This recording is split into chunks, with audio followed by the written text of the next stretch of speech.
everyone. My name is Lateefah Simon, and I am so privileged and honored to work with the Akanadi Foundation. The Akanadi Foundation has been around for 20 years, 21 years almost, providing direct monetary support to racial justice movements, organizations, and leaders, particularly focused in Oakland, California, the home of so much Black organizing and movement building and racial justice organizing and commitment. Tonight, or today, I'm extremely excited and I'm pleased to be here, to be witness only. I'm not participating in the panel, but to be witness to so much learning. This virtual stage today is an honor to be connected with. Akanadi is pleased to present some of the most prolific voices in movement and struggle in Oakland. As you all know, we're in unprecedented times in this country, in this world, and the United States of America is dealing with reckoning with its original sin of racism. And hopefully we'll continue to have conversations that move to action about anti-racism and its implications and its practice. But we know, those of us who either live in Oakland, have studied Oakland, who are from Oakland, is that there's much history. There's much history. And so unlike many philanthropic events, we want to give space today to some of, and Davey, I'm gonna call you an elder here, to some of our elders, both in voice and in movement. This panel today represents souls who have committed their lives and their bodies and their organizations to a liberation struggle, a Black liberation struggle. Today, we will humbly listen and learn and reflect on the tradition of Black power building in Oakland, of Black space, of Black culture, of Black leadership, and Black brilliance. This should not be the first or the last time we gather, but simply this is an opportunity to engage and to learn. And with that, I want to thank our staff at Akanadi, our board, Wayne Jordan and Quinn Delaney, and the host of philanthropic organizations who are working together to do what we must do, is to support folks who are believing and moving a tradition of liberation and democracy here in the United States. And with that, I want to introduce a dear friend and so a mentor of sorts of many things. I'm excited to introduce Davey D, who will be moderating the discussion today. Davey is a journalist, a professor, and an author who spent most of his adult life reporting and telling the stories of our movement leaders, of our culture, and particularly focusing on the trajectory to liberation in Oakland, California, in the Bay Area. Welcome, Davey, and thank you to all of our panelists to be here. I'm signing out. Okay, thank you, Lateefah, and I want to say welcome to everybody. Today is going to be an invigorated discussion as we talk about the legacy of Black organizing here in Oakland. And, you know, from jump, I just want to say that any one of our guests can hold court by themselves, and they usually do. So I'm going to do a brief introduction. He's in Wisconsin right now, because he's on the ground with folks who are organizing around police terrorism and bringing justice to a number of cases out in that part of the country. So we have Uncle Bobby, better known as Cephus Johnson. He's a social justice activist at the forefront of ending police violence in America. He really got involved in the movement after his nephew, Oscar Grant, was murdered by BART police in 2009. Cephus founded 4 grassroots social justice organizations, including the Oscar Grant Foundation, Love Not Blood campaign, California Families United for Justice, and National Families United for Justice Network. We also have CJ, aka Carolyn Johnson. She's a lifelong born and raised Oakland native. She's also the Chief Executive Officer of the Black Cultural Zone Community Development Corporation, a proud partner of the East Oakland Black Cultural Zone Collaborative. And she's been doing entrepreneurialism and business management and nonprofit operations for over 30 years. And lastly, we have Miss Elaine Brown, who needs no introduction, but I'm going to introduce her anyway. Currently, she's the CEO of the Oakland and World Enterprises. She's the author of several books, served as the editor of the Black Panther News Organization, ran for public office in Oakland in 73 and 75, and led the Black Panther Party from 74 to 1977 as its chairwoman. And I think I want to start the conversation off with Miss Brown. First of all, it's good to see you, as always. And, you know, Good to see you too, Davey. How you doing? How's everybody? Good. Yeah. You know, I want to make sure people know that we're looking at 54 years ago, around this time, the Black Panther Party for Self-Defense was founded. And one of the things that often I hear people say is they'll go, power to the people. And I wonder, you know, it sounds like a slogan, it sounds cute, but I know with somebody like you, there's a lot richer and deeper meaning. And maybe I want to start off with that as we start to talk about the legacy of Black organizing, because to me, organizing is oftentimes centered around systems of power. So when you hear people say power to the people, how should we really understand its deeper meaning? And then let's talk about some of this legacy. Yeah, well, I appreciate your asking that question. It does seem the logical one. You know, the Black Panther Party, of course, was founded in Oakland and very specifically operating from the foundation of West Oakland, I would like to say. Not that that matters. It matters to some people, but not to us. But in any case, Oakland. And we were a revolutionary organization. That is to say, our fundamental ideology was that the current system in place that had oppressed our people for hundreds of years had to be dismantled and replaced by another more egalitarian structure. And we knew, and we read a lot about a lot of different revolutionary theories from Marx and Lenin to Fidel Castro to Kwame Nkrumah.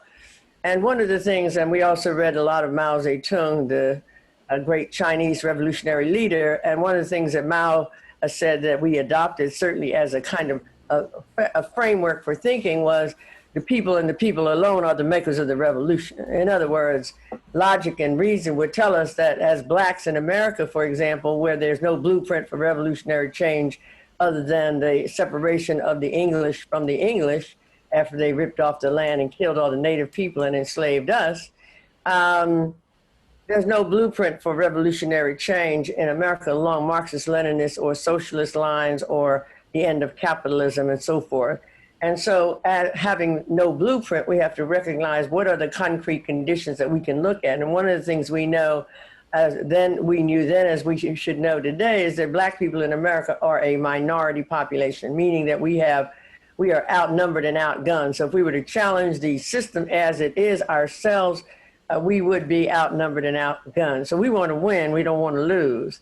But we know that the power did not exist in the Black Panther Party. We were not trying to become the opposite number of the police. We were not trying to become the alternative government. We were trying to do what Lenin suggested was what the Vanguard Party did, and that is to create the conditions for revolutionary change. In order to do that, we knew that we had to organize our people as well as organize the conditions that the masses of people in America would be ready and willing to dismantle the existing scheme and put in another scheme.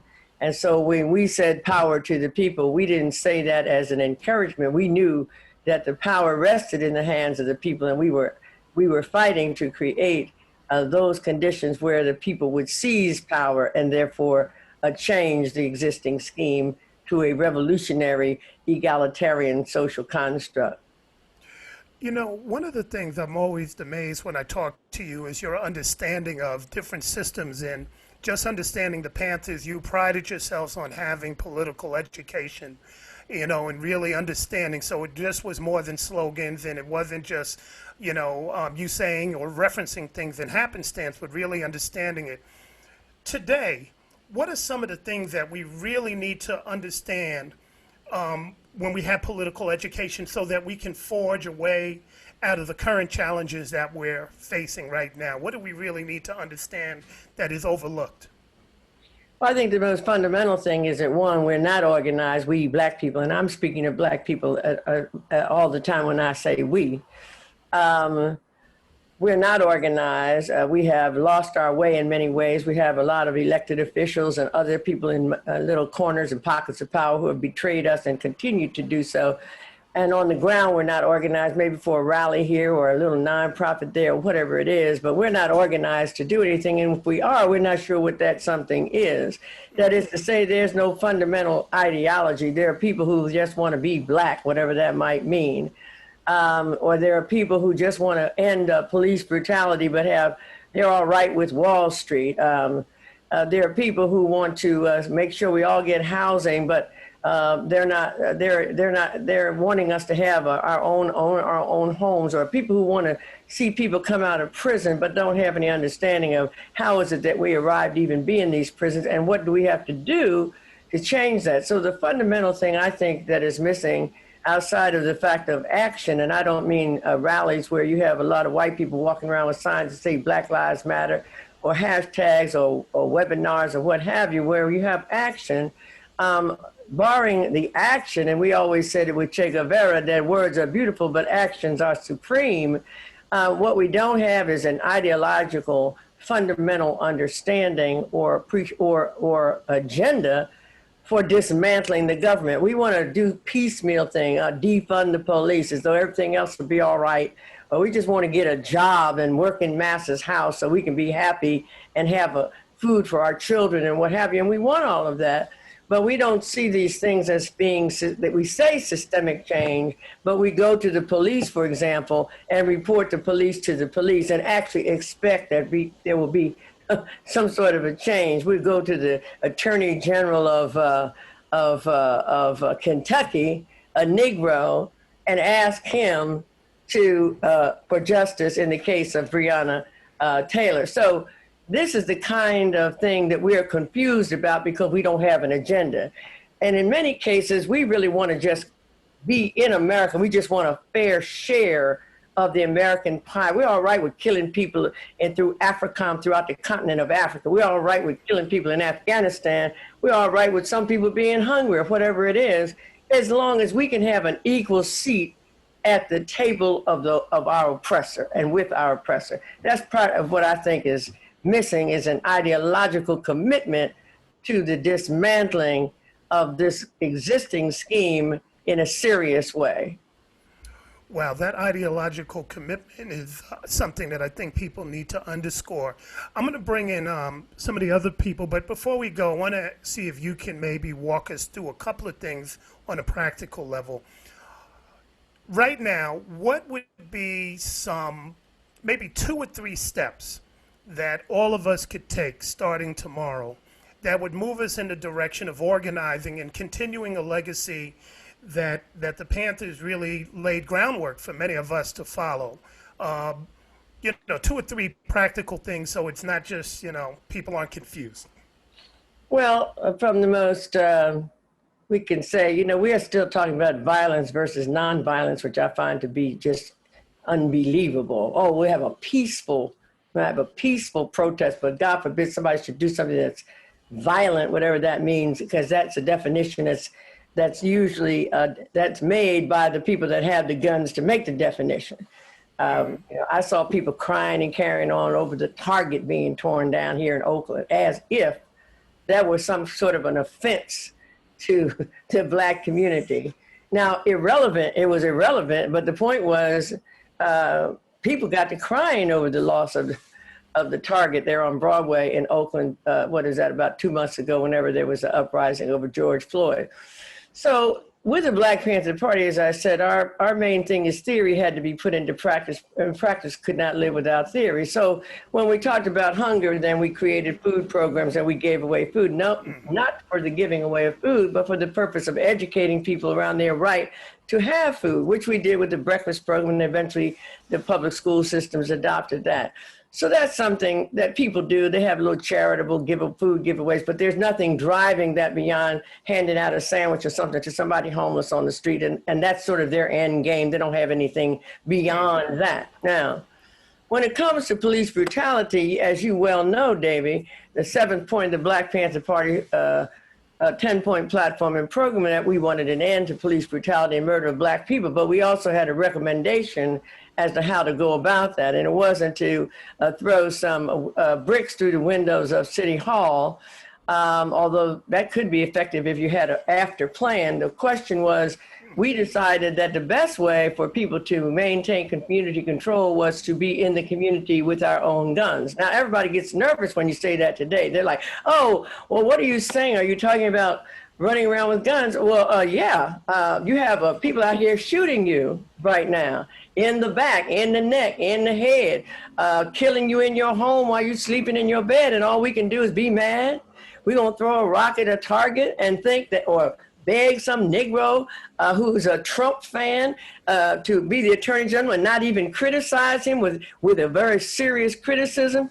So if we want to, and then there are the people who say, well, the real problem is that Black people are killing each other. That's the neoliberal position. So we don't want to stop the police because the police are keeping us from killing each other. So you have these kind of two tendencies on the police question. State violence is not the same as internecine community problems. That's one issue. But state violence, when Johannes Meserly shoots Oscar Grant in the back with the assistance of Tony Peroni, another Bart Pig, we had to remember start calling these people what they are. They're police officers, and we want their reports. All this nice language for this brutal activity. So in the Black Panther Party, I would say the lesson was, where are we on the street? We're nowhere. We out here walking around in cars with little placards and taking photo ops and doing, having hashtags. But if you want to begin to organize around questions of what goes on in our community as to the police, then I think we have to recognize that we're going to have to assume some responsibility for taking charge of our lives and not allowing ourselves to be shot dead and stand by with a cell phone like was done with George Floyd. I don't know how you watch 8.5 minutes of a man being murdered and you didn't even have the courtesy to throw a rock at the police. The gun wasn't even drawn. So there's a moment when we have to make a decision whether we're ready to stand up or we're ready to still stay in our slave spot and keep on begging. So I think the Black Panther Party provides a model.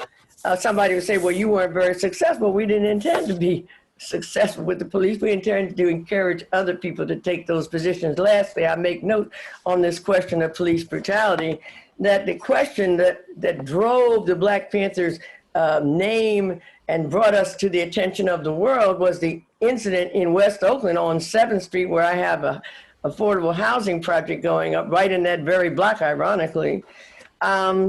Was the incident where Huey Newton was charged with killing a white cop. Now there's a reverse, isn't it, Davey? Yeah. Got a reverse there. This ain't somebody crying and begging for life. This ain't some people taking some cell phones and taking pictures and saying, oh my God, this is really terrible, and spending the next 10 years trying to figure out what to do about it. This was an incident that took place on the street and ended on the street, and it was the cop that got killed. And the cop was white, and the Black man was charged with the murder and was acquitted and elevated as a hero. Now, when we make some decisions about this police question, then we'll stop all this little sloganeering and decide to organize ourselves and get in those streets and protect our people and serve our people, because nobody else is doing it. And that cop that Huey killed was actually a brutal cop. He was one of those Johannes Meserly, I forget the other guy, Derek Clavin type of cops that was problematic from Jump Street. Tony Peroni. Tony Peroni, yeah. More vicious than even Meserly. Yeah, because they try to make it sound like he was some innocent guy who got his life taken, and they leave out that he was brutalizing the community. One last thing. How do you all get the courage? I mean, throw a rock, run up against the police. I'm scared. How did you all find the courage? It's called power to the people. See, in other words, the more people that you well know that the only reason we're talking about George Floyd is because a whole bunch of people around the world are talking about George Floyd. The only reason we talk about Oscar Grant is because they tore up Oakland the first night after. Am I right, Brother Cephus? the community tore up Oakland. Everybody said, oh, wait a minute, you mad now? Wait a minute, we noticed you now. We didn't see you before this. We thought this was just going to go away. So it is the power of the people. And when the people are with you, and when you have an agenda that serves the people, then the Vanguard Party or whatever organization has the power of the people. And we had the power. It was people out there at Alameda County Courthouse every day demanding what? Free Huey, or else the sky's the limit. That's how we did it. And so we were emboldened as we emboldened the people. Were we afraid of getting killed? Absolutely. But the one thing I learned in the party is you're only going to die one time. So no point you worrying about it every day. It's going to happen, as we now know from all of our friends who have died from disease and whatever else, and certainly now in this coronavirus period, people do die. We will die. The question is, what do we do while we're alive? And can we overcome fear with courage? And we can. All of us can. I appreciate that, Elaine Brown. Let me bring in Cephus Johnson. Uncle Bobby, I know you got two things. You're in Wisconsin right now on the ground with a bunch of people who are organizing around police terror, how to end it. First of all, tell people what you're doing over there. And my question to you is, what were some of the things that you learned about organizing, especially in the wake of Oscar Grant? Because you wound up being thrust into this situation, in 2009, January 1st. And so you had to become an activist and an organizer. So what are some of the lessons you learned over the years? Well, first, I'll speak to why I'm here in Wisconsin, Davey, and to the audience. And right before I even do that, let me just say thank you to the Akinani Foundation for sponsoring this event, and to my sister Lateefah Simon for the opening that she presented, which was so powerful. Much love to you, and thank you for always supporting our family and many other families in our community, and just being that vehicle that helps families or organizations that are struggling by giving them the ability to be able to do various events. And that's the type of support that we need to really build this momentum and this unity that we need throughout this country, not just in Oakland, but throughout this country.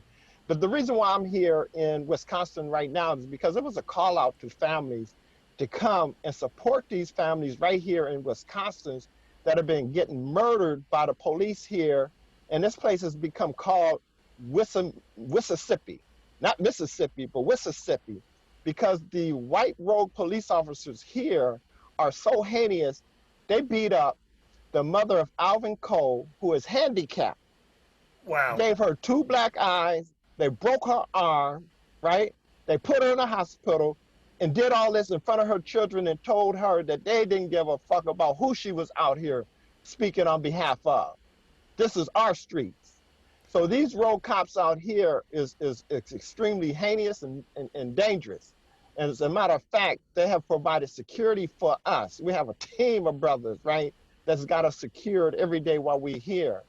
And so we're here really to continue to build the unification, the unity among families, and supporting one another throughout this country. Because as we know, some places that happen in, and it seemed to be an isolated situation. But we're very clear, this is all connected. It goes to the core of policing, as we know where policing comes from. So it's not just happening in Oakland, it's not just happening in New York, and it's not just happening here in Wisconsin. It's happening all over the states. And what we have is a regular consistency of folks being killed on a regular basis by these rogue cops. And mass media has a tendency to kind of isolate it by highlighting a particular family as if this is an isolated situation.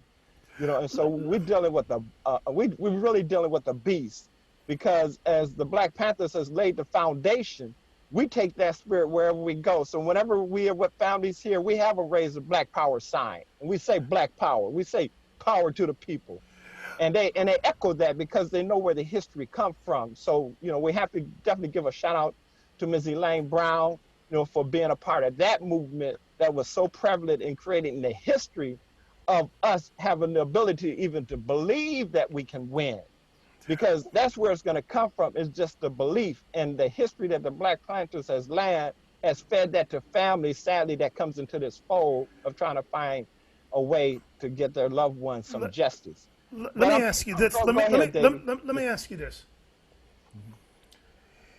You know, since George Floyd was killed, we've had more than 150 people killed by police since May, probably even more, right? Because I think I gave that number back in September. So here we are toward the end of August. Since Oscar Grant was killed, almost every year police kill somewhere in the neighborhood of 1,000 to 1,200 people per year.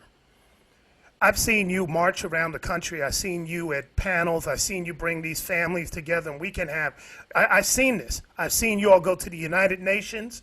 I've seen you all go to City Hall here in Oakland. I've seen you all go to the Capitol. And at each turn, we have people that say no, no, and no.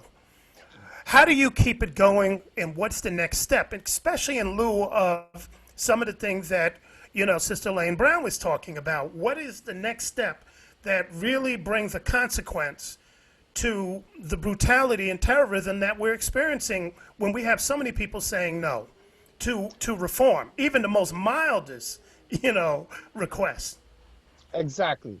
Well, for us, especially families that's been impacted, right, that has found the resistance through healing to go out to the state capitol, to city council meetings, is because we have in the back of our head our grandbabies, our children, and our great-grandbabies. And we do not want them to come into a life of this heinous act of police violence on our loved ones, because this is all about the children.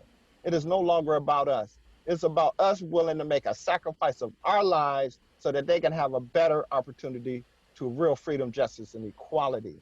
You know, and that's how we keep going forward, despite the no's, despite simple common sense legislation that is about holding police officers accountable for the wrongs that they commit.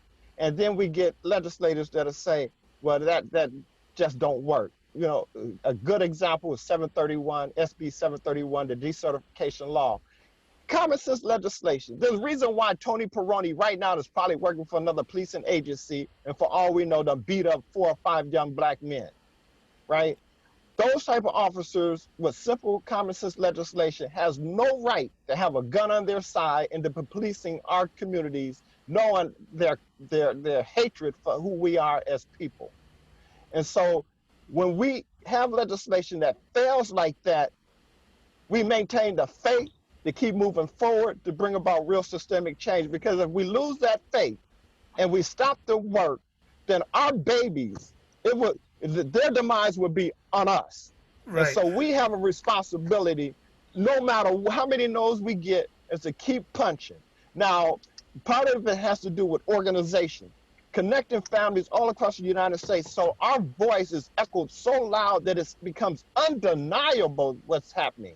You know, and that undeniable ability then forces legislators to begin to have open ears and soften hearts.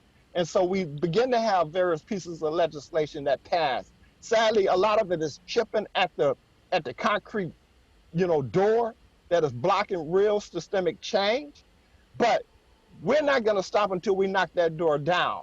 And the only way that's going to happen is for us to continuously organize, to continuously travel where we have to embrace families, to make sure that they have the ability to stand on their own, and so that they'll know that there's an opportunity for us all to really bring about real systemic change. Last question before I bring in CJ. You know, I understand that you working with these families, there's trauma and people need to heal, and there's certain types of, you know, things that can be very helpful when folks are able to come out on the street and, you know, and see other folks and, you know, and do these things. But is there a plan, and are you guys organizing to make sure that at the very least there are political consequences for each and anybody who stands in the way of whatever justice that you are seeking? I've seen in some parts there have been some legislative victories here and there, but is that being made clear that there's going to be a consequence if they say no to what you're asking for when it comes to seeking justice? So I remember Elaine Brown sharing with me that there has to be consequences when these no's are consistent. And it becomes our responsibility to identify, we'll say, a particular legislator that has a tendency to buck at simple common sense reform and to raise his name up in such a way that the consequences of him saying no will instill fear in other legislators from seeing the act that the power of the people can bring against a particular legislator. So, yeah, we have to begin to raise the idea of what kind of consequences can we bring forth on a legislator that seem to be blocking common sense common sense legislation. You know, and by targeting one and allowing the power of the people to either end his career, do a recall, or even have him resign, right, becomes extremely powerful. Here's an example of that. When Oscar Grant was murdered, Chief G had to resign. As you know, Dorothy Duggar had to resign. Tom Orloff basically retired or ran or resigned. When Trayvon Martin was murdered, Chief Lee of the Stafford Police Department had to resign because the people were so outraged. When Laquan McDonald was murdered, Chief Schultz of the Chicago Police Department had to resign because of the murder of Laquan McDonald. And Baltimore, when Freddie Gray was murdered, Chief Batts had to resign because of the people outraged about his conduct in policing the community when it came to Freddie Gray being murdered. You know, and so Chief Sir of San Francisco had to resign because of Mario Woods and his conduct against Mario Woods. That's the power of the people. And when we understand that we have the power to force chief of the police department to resign or even get fired, that's power. And what we have to do is raise that so the world can see that if you failed in your responsibility to hold this officer accountable, then your ass got to go. Okay, appreciate that. Let me bring in Carolyn Johnson. CJ, are you there? How you doing? Hanging in there. I'm just, I'm inspired to be here and just, always be reminded of what we're facing. Let me start off with this. You know, you grew up in East Oakland and walked to school, you know, and often had Panthers that were doing that. And here you are 30 some odd years later, you're an organizer yourself and doing the Black Cultural Zone and a number of other projects out there in the Deep East. Let's start with the Panthers. What lessons did you learn from them over the years, and how do you see it applied to any of the work that you're doing? And let the people know of some of the work that you're doing. Absolutely. Thank you. So I grew up in 84th and East 14th Street, right by the liquor store. My family's home is still there. And what I recall, I was born in 64, so the Panther Party was formed right after that. But all I remember is the Panthers in the neighborhood. They had an office right on 85th and East 14th Street. And so they were there. There were people who were taking care of us, looking out for us, don't cross the street. I remember different programs, getting those hot pancakes. I can still smell them. And I just remember us taking care of us and never really thought to see anything different than that. And I think that in and of itself really reminds us that we have everything that we need to take care of our community. We need to organize ourselves as the Panthers organize themselves to make an impact. One of the things from the Panthers and understanding the platform and the different ways they operated is that we have to move in many different lanes. We can't just have one approach. The movement, the fight, and we understood it as a fight, is really on multiple fronts. And so one of the things I love about the East Oakland Black Culture Zone collaborative is that, one, it's a collaborative. The United States will raise a single person, a one man, a hero sort of complex, but that's not how we're going to succeed. That is not African values. And so organizing as a collaborative was the first thing. There are over 20 organizations, nonprofit organizations, entities that are meeting weekly to talk about the different fronts on which we have to move to build power for Black people and Black businesses. But we center it with being our arts and culture and who we are as Black people, because that is our main fighting weapon, is who we are, what we've gone through. The fact that we're all talking is a miracle because we weren't meant to be here, but we know we can survive. Now it's how do we move to thrive? So centering who we are and centering it really in holding place. The Black Culture Zone was formed to basically say, look, what happened to all the Black businesses? There was a time when I remember there were 1,000 Black businesses along East 14th Street. There are 3 or 4 now. And so it was built to hold place and to say, regardless of whatever you all have been doing since the 60s, the community development organizations, thank you for the housing, but 70% of the homeless folks are Black people. most of the money doesn't come to our groups and our communities, our organizations. And so we're just taking a stand. And that again is the legacy of the Black Panther Party, not knowing exactly how that would look like, but knowing that we have to take a stand. And so we take a stand to hold place for our businesses. And we know that in this country where 80% of the wealth is based in real estate and ownership, if we're continuing to be a consumer class and not an owner class, we can't really have access to power. So how do we hold place? Well, we can't hold place without building our economy. So we have to support a strong Black economy. We have enough money that circulates in our community to support our community economically. And not everyone can own their own business, but how do we really build real career paths? Because we can't hold place if we don't have money. And then finally, we really focus on quality of life initiatives. At the end of the day, again, born and raised on 84th, and what I see now versus what I grew up in, it is outrageous, but it's not by happenstance, it's on purpose. And so we have to literally define and say, education, safety, cleanliness, all of those things, they're not gonna do it for us. We have to do it for ourselves, and we have to do it collectively. There is no individual hero. There's not one front to just fight on. We have to fight on all of those fronts. So again, for me, being seeped in, and I wanna thank you, Elaine Brown. You never knew me, never met me, but the work that you did, it seeped into our spirits. And even though we left and we were told, go to school, integrate, go to these colleges, never forgot where we were and where we are now. We saw the waves of crack. We saw the waves of predatory lending, the waves of eviction, now pandemic. And we know based on how you showed us with your actions and your work and what you do, Cephus Johnson, as well, that we are the answer to the problem. We can't look to anyone else. We need to utilize them. This government, they owe us. Right. And how do we get what they owe us to help us do what we need to do? Let me ask you this. We talked about the conditions that exist. 70%, 80% of our homeless population of houses are Black folks, and the levels of poverty, and we can go on. Yeah.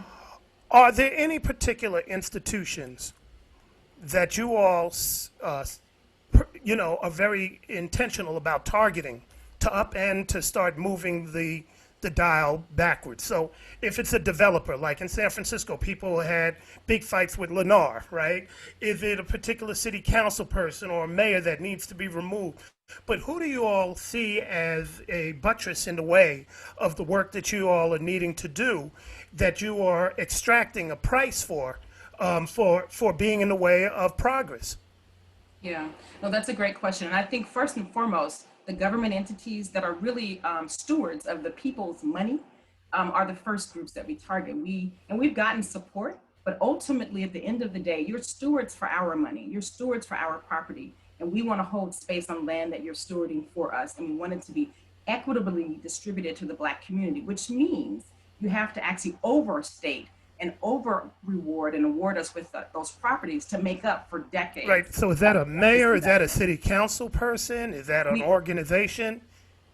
So it's city council, and we've got great support from our city council persons at this moment, but holding them all accountable, most importantly. Our foundations as well, whose money is based on an extractive economy, and going to them and saying, look, again, how you built your equity is on the backs of an extractive approach, and there's an obligation. And there are foundations that are supporting us. We don't go in hand begging. It's sort of being very clear.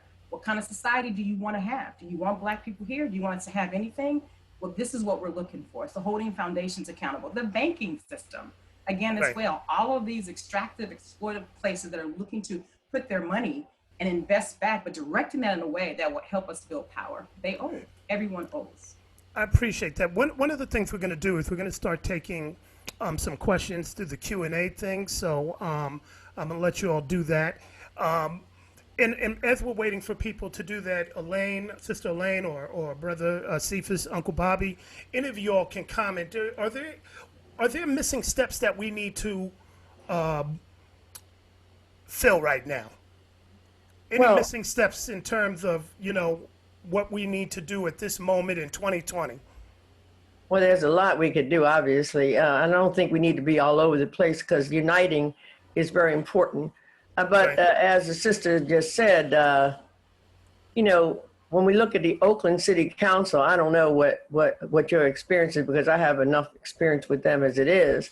Well, this was a city council that in 2014 agreed to develop housing in the West Oakland, what is called the area, West Oakland area, not just West Oakland, but the area which includes downtown in many words, goes into downtown, that developers could come in and without any obligation to build affordable housing, be getting all kinds of little tax breaks. Now this went over and everybody voted for it, period.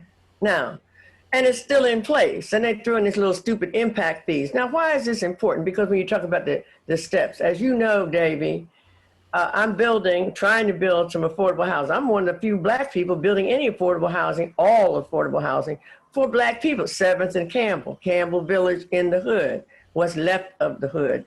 And, we don't, Carolyn, have a grocery store in the area. 7th Street was also the business district. These were little teeny businesses, so let's not get it too twisted. We're not running the shipping industry at the port. We're not running the airlines. We're not running banking. We're not running anything. We had our little teeny business and don't even have them. So part of my agenda is to launch businesses for ownership by formerly incarcerated and other marginalized, which is basically poor Black people, but to own cooperatively, so that we don't get into the same competitive cutthroat thing that we got into when we were selling dope and modeling white people, okay? That's the European individualistic way that we then followed, and we did the same thing, start killing each other for a few dollars, then it got bigger and bigger. Now, in order to do that, people say, well, how did you do it? And I'm not gonna waste your time on this forum, but I'm gonna write a pamphlet, because that's all it's gonna take. It's embedded with racism. The city gives money to favored developers all day long. Whatever little money it has, the city doesn't have a lot. County too. They have white people are over those housing things, or they put in a black face or whatever. But the money that comes in, and it is tax money, sister, you are right. They're not the guardians. They are standing against us, making sure we don't get a dime. So people say, well, how come you have not one Black contractor in the Bay Area who is capable of building any of these buildings that are going up right now because they don't have the money. Now, these are concrete things that we could organize around, but we have become very much, I'm for me, I'm not for you kind of thing. But the City Council of Oakland should get down on its knees and beg us for forgiveness for passing that first zoning thing in 2014 and have done nothing to allocate anything of the tax dollars while paying a lot of money for lunches for police and whatever, and extra gun programs and whatever else, nothing to house our people, nothing for Black people to build. So I'm building housing through health. I've gone through hell for the last 5 years. And we have to get into that game. Our problem is we're so outside of, because we're so poor, we don't even know where the stadium is, if you're pardon the use of the term, much less what the game is that's being played.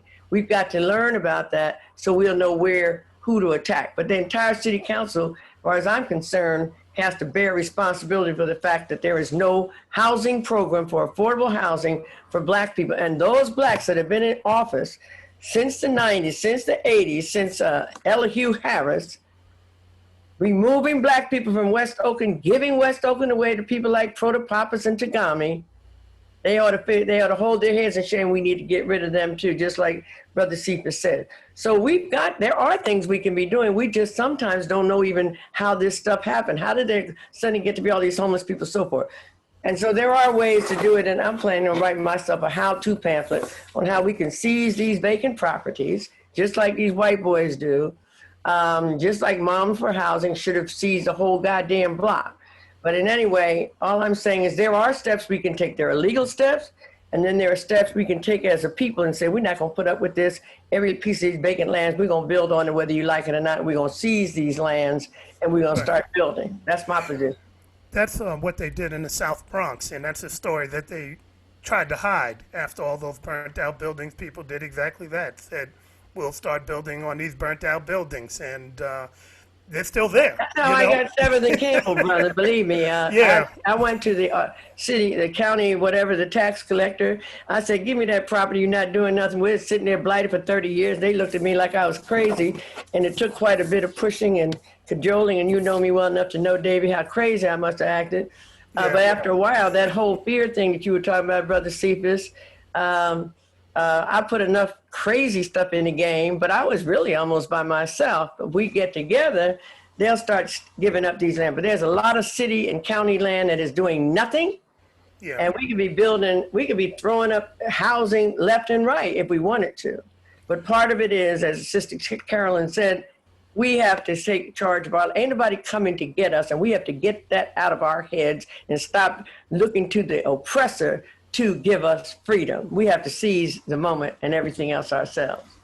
Cephus, we have a question for you about the children. What do you feel is the best way forward to help our children value themselves at this point in time? Get it off mute so I can be heard. Yeah. One of the things that I loved about the Oscar Grant movement was how what we call the hyphy movement took off. And it was young people, right? Our youth that spoke through the language of poetry, spoken word, through their art, through their music, through their dance, you know, through their painting, through the murals, that really helped educate the youth that was behind them about this heinous act of police violence here in the Bay Area, but not just here in the Bay Area, but around this world. So I believe that as we express ourselves, speak in our expression of the social ills of this society, and it's the youth that hears that language, that understands it and relates it and repeats it often, that will internalize it and then unconsciously begin to develop in that direction. And so it's us feeding them the information that they need in a way that they understand through art, through poetry, through spoken word, through the murals of expression, you know, on a regular, consistent basis. Do we have to be intentional with the art itself? Because we have a lot of art, but a lot of times it shows us running, it shows us being beaten, right?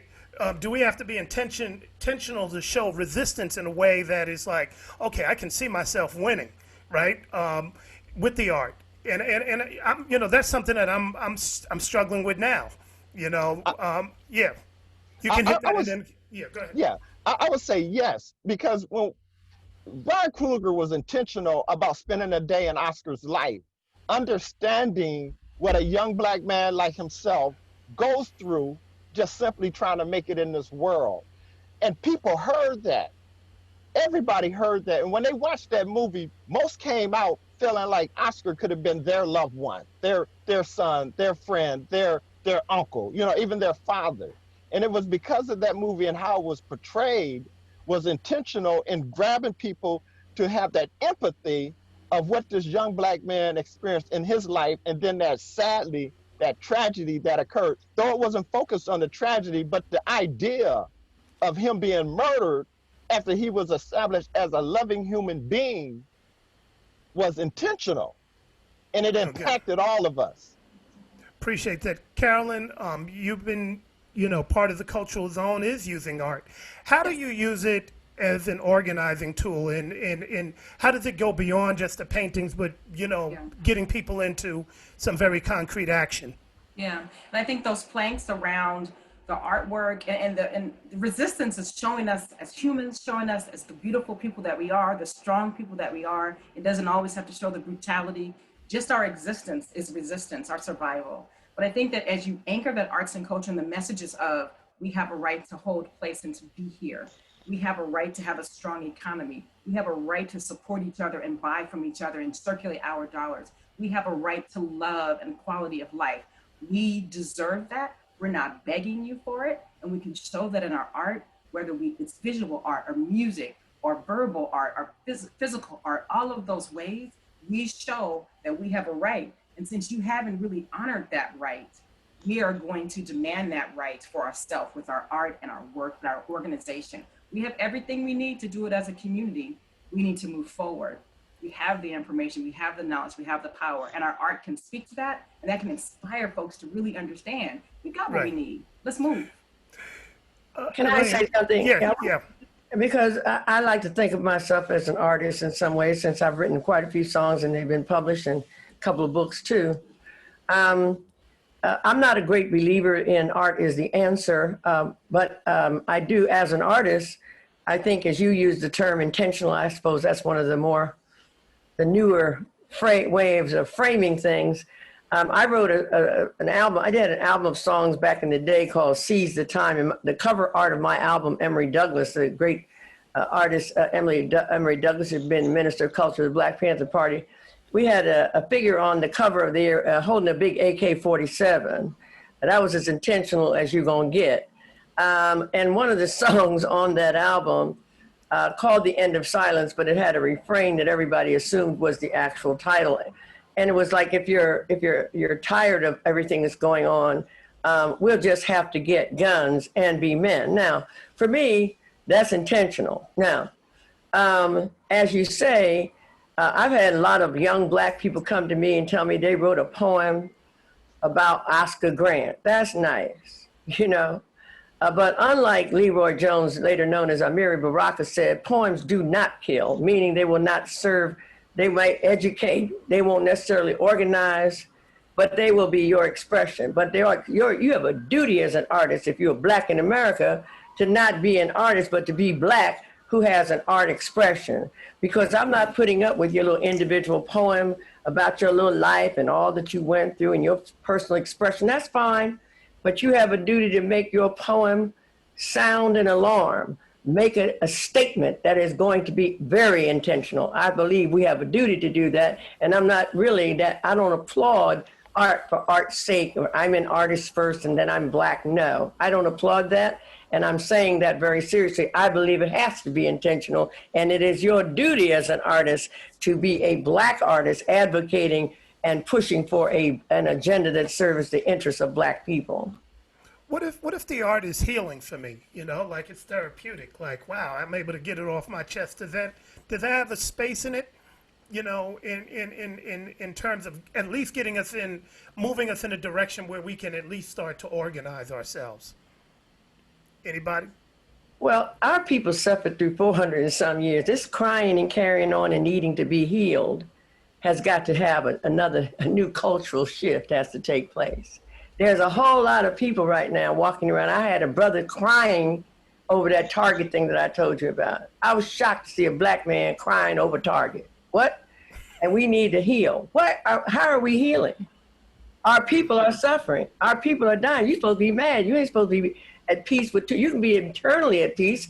Brother Cephus knows that when you say Assalamu alaikum, you mean peace be unto you. May you find peace, even though you may be at war, as my brother Jamil Al-Amin taught me, formerly known as H. Rap Brown. You may be at war, but have peace within yourself because you know you are doing what is right. So if music is something that you need, I'm a music person. I believe in my little bit of reverie. I went out and killed myself to get a piano, which I have finally, of my own, a baby grand piano I'm so happy about.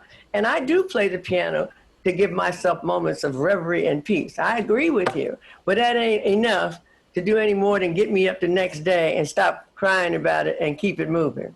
So yes, there's that, but I don't want us to get to the point where we just like, okay, I'm good and I'm doing all right. We should be angry. I'm angry every day, not with you, but with the situation. And while I may find internal peace, I still have to be actively seeking change. Hey, Davey, right before you go, I just wanted to say we got a phrase that we use with all the family. We call it healing through resistance, right? So we work with them in healing, but we also activate them to utilize their voice through the process of healing by advocating for their loved one, fixing that narrative that the system has perpetrated on their loved one as a criminal, bringing them back to life through your voice. And so they're healing in the process of healing themselves, but yet bringing their loved one back to life. Yes.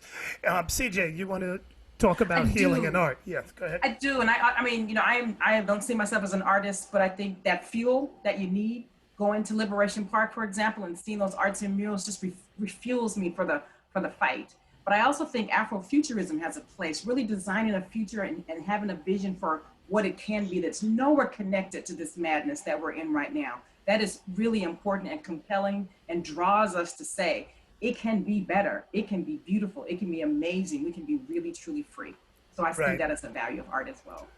No, that's real talk. And, you know, we're running out of time, but there's two things I'll just say, you know. Around the world, at least when I've traveled, the city of Oakland definitely has two very strong strains. It's known for its resistance, and everywhere I've been, from Beirut to France, you name it, people know the Black Panther Party and what it did and the whole legacy. But simultaneously, people know our artists. I've been surprised when I've been around and you know, people know of the hyphy movement. They know about the stuff that's come out of here, and many people have emulated both or tried to, you know, so that's something that we kind of, you know, maybe need to build on. That's just my humble opinion, and be proud of it at least, that people put it down on the art tip. And when I say put it down, the legacy of Oakland, and I'll say it for myself, is that many of these artists have been independent. The hustle that they have, you know, whether it's a Paris or a Too Short or E40, all these folks, a high road, been like, I own my building, I own my publishing, I own my music, and that is something onto itself, because at least it's cultural wealth that we can pass down. Me, myself, all my stuff I own. That's for my kids, my writings, all that stuff, and that's important, and that's a lesson that we've learned from watching other people in other parts of the world, you know, get pimped and exploited. But the resistance piece of, you know, of just serving, you know, those breakfast programs and buying those groceries, that to me is something that I think, you know, this is just me. We might have to step it up a little and really follow that footprint a little bit more, because that's an important aspect too that I think is often underplayed. So I know we're running out of time. People have other things to do. I'm going to give you all some 30 seconds to maybe say some last things. I'll start off with you, Uncle Bobby. We'll go to Carolyn, and we'll end with Sister Elaine. Well, thank you, Davey D. And again, thank you for moderating this panel. And of course, much love to the panelists, you know, my comrades that are on this panel. You know, our final words is, it's going to take the community to continue to especially embrace these families that's been impacted by this violence. And as we build momentum around these families, I'm truly believe, and I maintain the faith, that real systemic change will come. And I'll just echo this, you know, you talked about numbers. Just imagine, since Oscar's murder, over 1,300 Californians has been killed by the police just in this state alone. And of course, over 12,000 in the United States. That in itself should be an alarming reason why we all need to become involved in stopping this heinous act of police violence in this country. And of course, Families United for Justice can be reached at www.fu4jnetwork.org. There you go. And one more, and Love Not Blood campaign, www.lovenotbloodcampaign.org. And there you'll see the work that we're doing and the love that how families have come together to speak on this issue. Thank you. Appreciate it, Uncle Bobby. Carolyn, CJ, last comments from you. We can hold place by being unapologetically Black, considering our arts and culture. We have a right to place here in Oakland, where we built this place, where folks left and they left us here and we held it up. We have a right to a strong Black economy, and it starts with you circulating your dollar with our people and bringing more dollars in. And we have a right to a quality life. And if they won't give it to us, we will demand it. And we can organize, because we have everything that we need to build a strong Black community that's not just surviving, but thriving.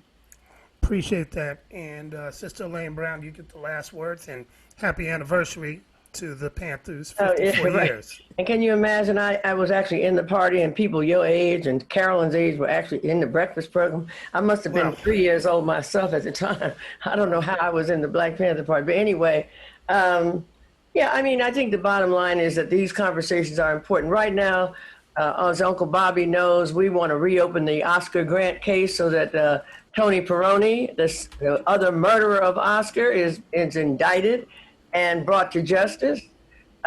Some of us are fighting over to reopen the case of Mario Woods, which, as we know, was so shameful. I'm talking about the criminal case want to reopen the criminal case of Kenny Harding, because while we have been caught up in what is going on outside of the Bay Area, we act like the Bay Area is the home of radicalism. We're allowing these people to walk away with the murders of our people. So we have 3 police murder cases that we know of in this area that need to be reopened. And these are videotaped cases. These are not the ones that, as you say, the ones you know of that you mentioned earlier, Davey, but we don't even know about the ones that we don't have videotape or other reports, people dying, getting shot in the, man, remember that brother that got killed along Lakeshore, shot in his car while sleeping? We don't even talk about that brother anymore.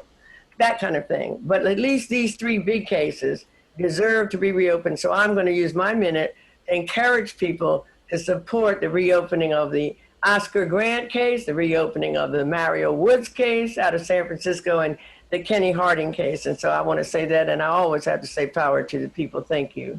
And thank you so much, Akanati, for bringing us together with the beautiful other people that I'm on this panel. Thank you. I want to thank everybody, and thank you all. So that about wraps it up, and hopefully this conversation not just continues, but also people will move to action and will get in touch with the folks in their organizations. And want to thank you all for watching and listening. So we're out for now. Peace, everybody.